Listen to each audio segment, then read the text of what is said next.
Welcome to the show, Shipra. Thank you. How do you feel? I'm feeling good. How are you? All well here, and I'm so happy to be doing this with you. And it's February again. Remember last year, February, I was getting out of my postpartum body, and you were the one helping me Yeah. through that journey. Yes, it's been a year now, right? Yeah, we met then, and it was a nice, lovely morning. We tried a lot to make it happen. Finally, it did, and I remember that I'm meeting a person who is with so many questions. What, when, how? Like, That's me. calm down, we'll get there. And we're here now. Yeah, I think we've come a long way. Yeah. Yes, yes. Awesome. So, diving straight into the first question that we have for today, a lot of people confuse meditation with a lot of things. Hmm. So, let's first understand what is meditation? Is it just breathing? Um, so meditation is it can go on for hours. It can be a minute, 5 minutes, but it is just focusing your thoughts intentionally or unintentionally on one thought. Now, that one thought could be a mantra, it could be a jap, it could be just plain breathing, it could be just reading a book, it Oh, could reading a be, book. yes, because you're just in that moment reading the book, you're on every word. Living in the moment is meditation. So if I'm right now I'm talking to you, I should be completely here. Now there's a shlok in Gita called yogaha karmasu kaushalam.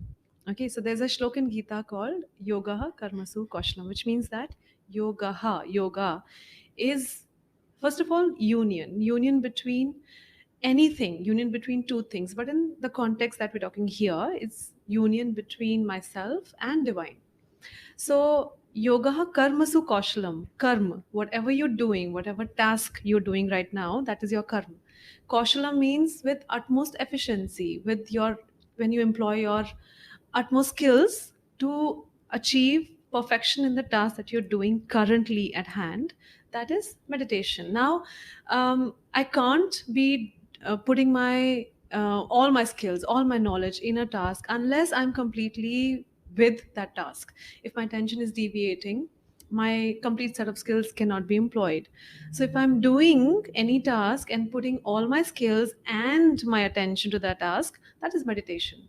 So anything that you're doing, even reading a book, if you're doing it with all your attention, that's your meditation.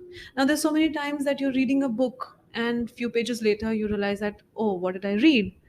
Not just studying but reading a book also, which should be recreation, but it becomes sometimes a task because you realize a moments later that your mind was everywhere else but not in the book. So you are not with the thing at present. So you are, when you are completely employed with the task, that's your meditation. It could be just about anything. You could be doing this all day long. Could be cooking, could be painting, could be a Absolutely. craft, could be a sport. Anything where your mind is not wavering, it's right in the moment, that's your meditation. Beautiful. Yeah. So that takes off a lot of pressure from a lot of people who feel that they're not meditating. Yes, yes. But if they're doing whatever they're doing with full Yeah, presence and yeah. full focus, probably they're meditating. They are definitely because you realize that you're not tired after reading a book. Yeah. You're not tired after painting. You're not tired after. Of course, if you're cooking 50 people, you may be tired. But if you're cooking, you're leisurely cooking. You're not tired because your attention is in it, and your mind is not working. And we're tired more with the mind than with the body. That's so true. So That makes practicing meditation so much more easier for so many of us. We just have to do whatever we are doing yeah. in presence and Yeah. with focus. What can one gain by practicing meditation on a daily basis? So we've so there are plenty of papers and articles on web about the physiological benefits of yoga, right? I don't need to talk about those. Oh yes. So, but if you're meditating, um, simplifying, if you are doing anything at present with utmost dedication, attention, you're reducing your suffering. Okay, so suppose you're in the past, not in the past, you're thinking about the past, you're only causing misery to yourself because you're repeating old thoughts. If you're in the future, then you only have anxiety because you're constantly thinking about what next, what next, what next. But in the present, There is no suffering. You're just with the moment. Suppose something happened 5 minutes ago, and something hurt you and you're crying, but that happened 5 minutes ago. It's not happening now. So you can stop crying and you can do what you're doing now. So you reduce your suffering. Even 5 minutes ago, what happened has happened, it's gone. What is now is present. So you reduce your suffering completely. It changes how the cells talk to each other in your brain. So you're basically re-engineering what you learned. Like, we know that you will know even more that a child from 0 months, like from the time it's in the womb till 5 years of age, the personality is built. We say that now the child, this is the personality forever, but you can change it. With meditation, you can focus on how you want to become and not how your circumstances are making you. So you can focus on the person you want to be, meditate on that also. You can become that person. You can stop circumstances from holding you. There's so much, I always say that mind is a drunken monkey. It's a knife, that you have. It's a weapon that you have, but you have no control of. You'll Yeah. cut your body all over if you don't control it. But it's a beautiful weapon also. So if you can learn how to use it, it'll shape your life. So this is why I say every time that meditation is the most important skill to have, because it makes you handle your everyday life much better. You react according to you how you want to be, and not according to how another person is trying for you to react. So you have better control over things. I hope so. Yeah, in a way, Yeah. because the other person is not able to trigger you. Yeah, when yes, Yeah. yes, and yes. and If you're you, practicing, yeah, yes. if you, yeah, so that's quite a powerful tool. Then it It sounds like a is. magic trick that, yeah. Absolutely, absolutely. To me, it is. I've seen people changing with meditation, with the practice. I've seen myself changing. I was a hyperactive person. Difficult to I'm, believe that. which I'm not now. There used to be thoughts running haywire, hard to control, but I'm very peaceful, and it's lovely because you're able to control what you think, what you want to do, how you want to react. You're able to control all that, and it's quite powerful. It's quite empowering. When it is such a powerful tool, and when so much of inner peace or inner balance can be achieved simply by meditation, we all would want to inculcate it in our lives, but it just so happens that we find it difficult to make time for it. Or sometimes there could be excuses that there's hustle and there's other priorities, and sometimes we really do not have the time with the amount of commitments that we have at hand. So, how to include or how to practice meditation on a daily basis? So it you're only working your brain muscles if you practice just some amount of time in the beginning. When you make it a practice, you'll automatically go deeper into it. So I always say just do 5 or 10 minutes right before bed or right after you wake up. So if you're going to sleep at say 10 o'clock, go to bed at 9:45, and just sit up, sit up straight, close eyes, and you can either focus on your breathing. You can focus on a jap, like you can chant any mantra, and keep your attention on basically one thing. So meditation is tat pratyek tanta dhyanam, which means that constant flow of attention on one thing is meditation. It could be really anything at all. I won't suggest reading a book at that time, because with meditation you want to better yourself, you want to be with your own thoughts. So you can do a chant, you can just focus on breathing, or you can simply do some very simple basic pranayam breathing exercises. Like there is makar chanting, which really cools down your entire system, calms you down, which is perfect right after, right before you go to bed. After maybe 2 3 minutes of Brahmari pranayam, you can close eyes and just observe the sensations you feel inside. Then you can focus on your breathing for a couple of minutes. Then you can maybe do another chant, and then you can go straight to bed. Your sleep will become so much better, and if the sleep is better, which means that your next day is a lot more better. So many times we just sleep, but we wake up tired because the sleep wasn't perfect.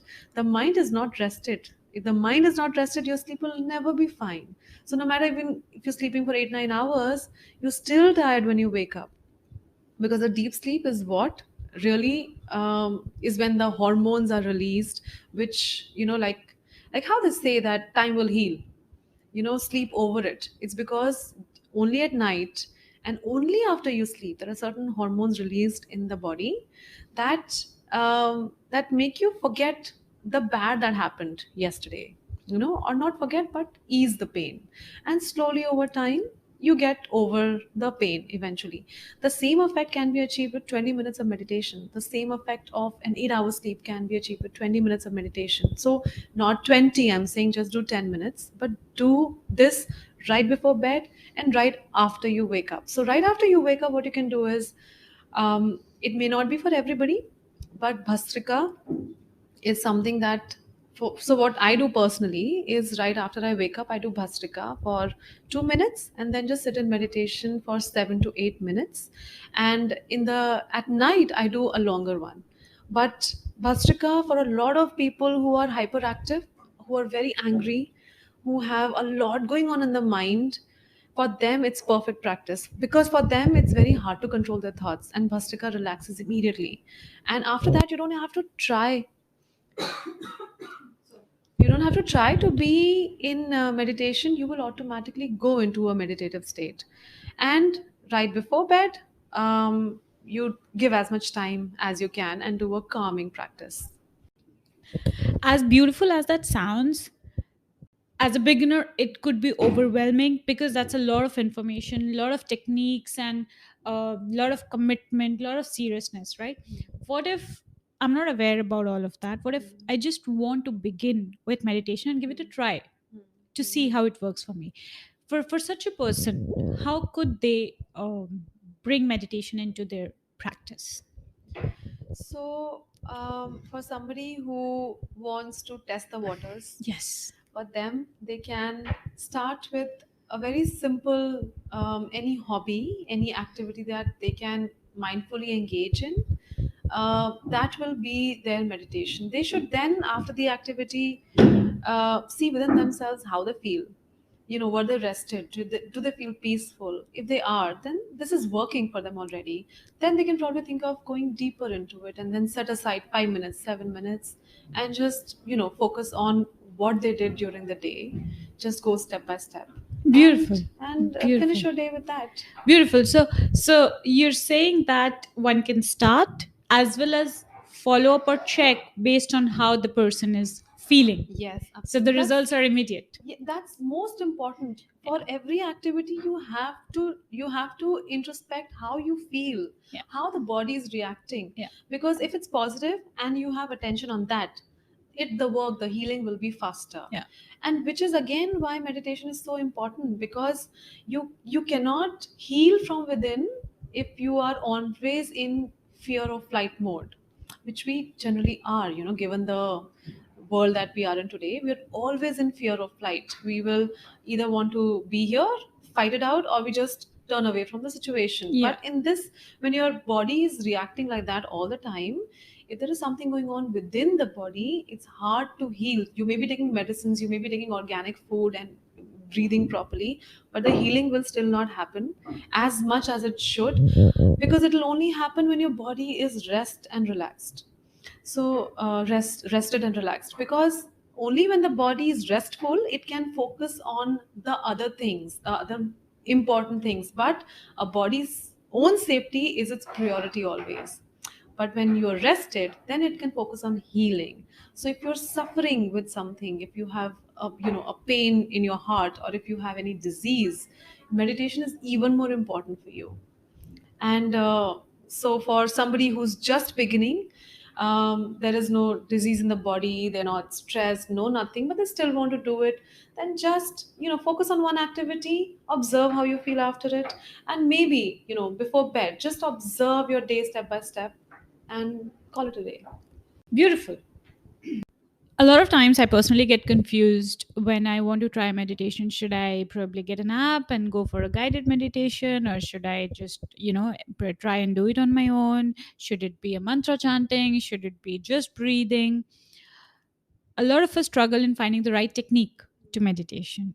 And definitely there must be some technique to it, otherwise everybody could do it.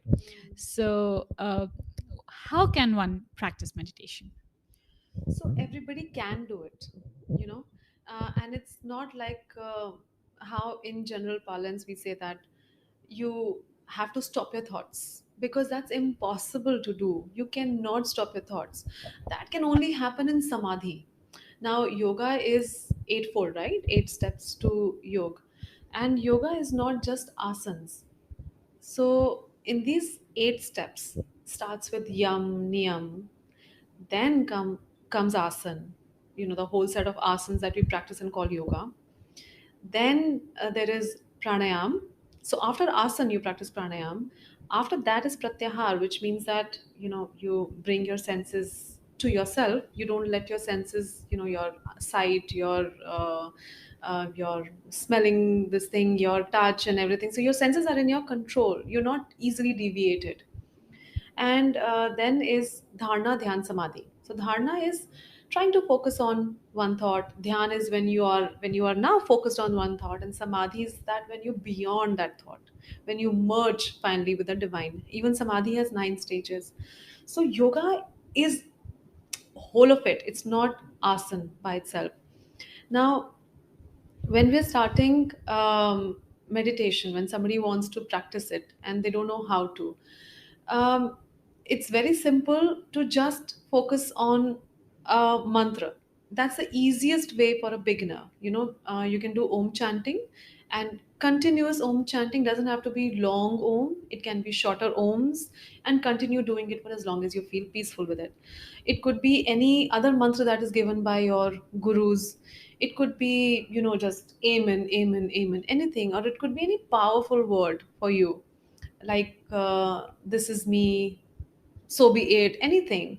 Keep chanting it, and eventually you will feel that you're connected with the word completely. So that becomes your meditation. It could take anywhere from 5 minutes, and you could go on. You Whenever you feel comfortable, you stop. So you don't have to time meditation. If this is not for you, if somebody feels that there is no chant for them, then focus on your breathing. Just observe the breath going in, breath going out. Just observe the body, how it reacts to the breath. Observe how your stomach expands, your chest is expanding. Observe the sensations.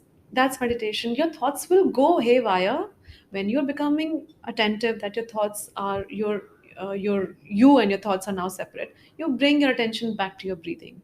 So eventually, when you're doing it over time, you're working your brain muscles, and they become trained to keep the attention on that one thing at hand. Even if now breathing is also not for you, then there are so many guided meditations on various platforms. You can get hold of any and do. You can, again, if you are stressed, you can look for guided meditation for stress. You can meditate to, sound of nature, sound of water.